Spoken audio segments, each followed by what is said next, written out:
지금은 믿기 어려울지도 모릅니다. 13세기 중세 유럽에서 배를 하루에 한 척씩 만들어낸 조선소가 있었다고요? 그곳은 수천 평 규모의 전쟁 생산단지, 10,000명 이상의 기술자와 수백 척의 선박이 동시에 움직이던 국가 주도의 조립식 군수 시스템이었습니다. 그 이름은 아르세날레, 오늘의 중세 베니스의 비밀병기, 세계 최초의 군산복합체라 불린 조선소의 이야기입니다. 13세기 베니스는 무역으로 지배하던 해양공화국이었습니다. 그러나 해양 장악하려면 상선만으로는 부족했습니다. 무장한 해군 갤리선, 그리고 그걸 지속적으로 찍어내는 조선 능력이 필요했죠. 그래서 베니스는 국가가 직접 조선소를 만들고 운영했습니다. 그게 바로 아르세날레, 이탈리아어로 작업장을 뜻하는 이 조선소는 국가의 손으로 무장을 생산하고 배를 만들고 전쟁을 준비하던 장소였습니다. 지금처럼 민간 조선소가 경쟁 입찰하는 구조가 아니었습니다. 그야말로 베니스 정부의 직영 조선소, 당시 기준으로는 충격적인 중앙집중형 시스템이었습니다. 그 시작은 작았지만 시간이 갈수록 거대해졌고 결국 아르세날레는 수천 평에 달하는 거대한 단일 공장 구역이 되었습니다. 그런데 더 놀라운 건 생산성입니다. 아르세날레는 최대 전성기 기준 하루에 갤리선 한 척을 진수할 수 있었습니다.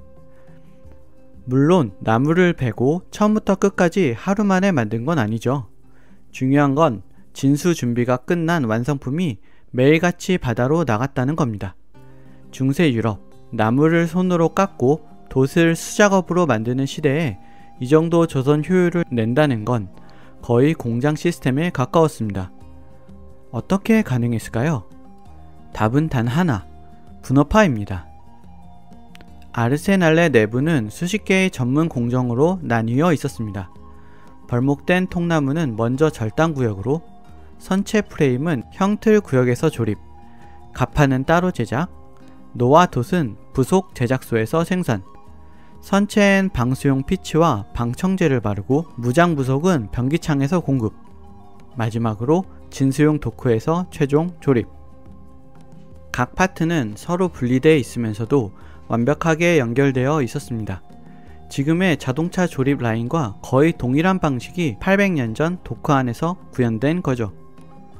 아르세날레 안에는 목재의 입고부터 배의 진수까지 모든 흐름을 기록한 생산 로그북이 존재했고 관리자는 이를 바탕으로 공정 병목을 조절했습니다.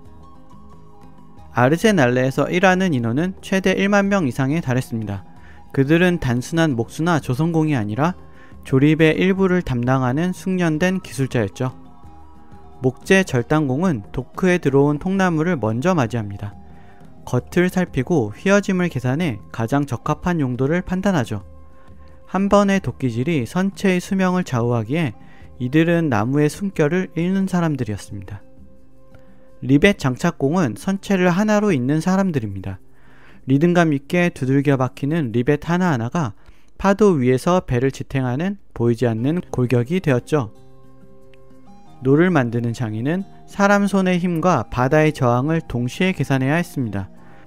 수십 개의 노가 한치 오차 없이 맞물려야 배가 기울지 않고 곧게 나아갈 수 있었으니까요.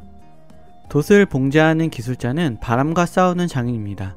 질긴 천을 정교하게 꿰매고 돛대에 맞춰 정확히 재단하는 일. 이들은 바다 위에서 날개를 만들어내는 존재였습니다. 부품을 나르던 운반공들도 빠질 수 없습니다. 도크 사이를 종이 바삐 오가며 무거운 목재와 자재를 실어 나른 이들은 속도와 정확성으로 조립 공정 전체의 맥을 유지했죠. 그래서 그들은 도크 안의 피라고도 불렸습니다. 그리고 마지막 진수 책임자, 모든 조립이 끝난 배를 바다로 내보내는 사람입니다. 단 한 번의 명령으로 수많은 공정의 결과물이 떠오르죠. 실패는 없었습니다. 배는 반드시 물 위에 올랐고 그 순간은 기술자 모두의 자존심이 걸린 장면이었습니다. 이들은 같은 위치에서 같은 일만 반복했습니다. 그들은 모두 베니스 정부에 등록된 기술자였고 작업 기록과 능률, 품질은 관청이 따로 관리했습니다. 기록에 따르면 목재를 자른 지 하루 만에 배를 붙이고 진수시키는 사례도 있을 정도였어요. 즉 중세 베니스는 사람이 움직이는 조립공장을 만든 셈이었습니다. 아르세날레는 단순히 배만 만드는 공간이 아니었습니다. 그 내부에는 병기창고, 선원기록사무소, 무기제작소까지 있었고 사실상 하나의 군수기지이자 국방행정청이었습니다. 정부는 이 조선소를 철저히 통제했습니다. 외부인은 허가 없이 단 한 발자국도 들어올 수 없었고 내부 구조는 군사기밀로 지정돼 있었습니다. 도면 한 장이 외부로 새어나가면 그건 단순한 유출이 아니라 곧 반역죄로 간주됐죠. 이런 체제가 있었기에 베니스는 전쟁이 벌어졌을 때 2, 3주 안에 해군을 편성하고 출항시킬 수 있었던 유일한 도시국가였습니다. 아르세날레에서 만들어진 갤리선은 단순히 전투만을 위한 게 아니었습니다. 베니스는 이 선박들을 통해 동지중해 무역항을 확보하고 적국의 봉쇄를 뚫었으며 해적들을 진압하는 데 사용했습니다. 14세기 후반, 베니스는 오랜 경쟁국인 제노바와 결정적인 충돌을 맞이합니다. 1379년, 제노바 함대가 베네치아의 바로 아래 키오자 항을 점령하며 베니스 본토를 직접 위협했고 도시는 그야말로 생존의 벼랑 끝에 몰렸죠. 그러나 이 절박한 전쟁에서 베니스는 갤리스의 생산 속도로 판세를 뒤집습니다. 전투 중 선박을 잃어도 아르세날레에서는 하루 만에 새로운 전함이 조립돼 도크를 떠났고 부서진 부품도 다음 공정에서 즉시 보충됐습니다. 이 병참 시스템은 단순한 조선 능력을 넘어 국가의 전투 유지력과 반응 속도를 근본적으로 결정짓는 기반이었죠. 게다가 무기와 장비 또한 외부 공급에 의존하지 않았습니다. 갤리선에 탑재될 화살과 투석구, 방패와 쇠사슬 갑옷까지 모두 아르세날레 내부 병기고에서 자체 생산되었고 이는 공격뿐 아니라 복구와 재투입의 속도마저 베니스 편으로 만들었습니다. 결국 1380년 베니스는 키오자를 탈환했고 1381년 제노바는 토리노 조약을 통해 명백한 패배를 인정하게 됩니다. 지중해 해상권의 패권을 두고 벌어진 이 전쟁의 승리 이면에는 무장이 아닌 조립공정, 병력이 아닌 기술자들, 그리고 아르세날레라는 조선소가 만든 조국의 반격 시스템이 있었습니다. 그곳은 단지 배를 만드는 곳이 아니라 국가 전략을 유지하고 전쟁의 흐름을 바꾸는 산업형 군수 거점이었던 거죠. 이 조선소는 오늘날도 일부 건물이 남아 있습니다. 도크의 규모, 공정 분할 흔적, 벽에 새겨진 조선 기록 문장들이 그 시절을 증명하죠.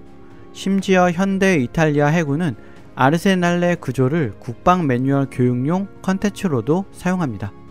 우리는 공장을 근대의 발명이라고 생각합니다. 하지만 13세기 베니스는 부품 인력 공정을 한데 묶은 최초의 전쟁용 대형 컨테이너 시스템을 이미 운용하고 있었습니다. 아르세날레는 배를 만드는 곳이 아니라 국가의 전쟁을 설계하고 전략을 조립하고 제국을 찍어내던 플랫폼이었습니다. 오늘날 남은 도크 옆 오래된 벽에는 이런 문장이 남아있다고 합니다.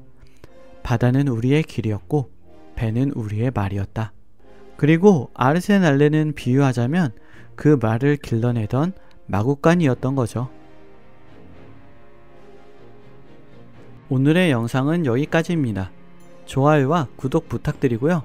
다음 편으로 찾아오겠습니다.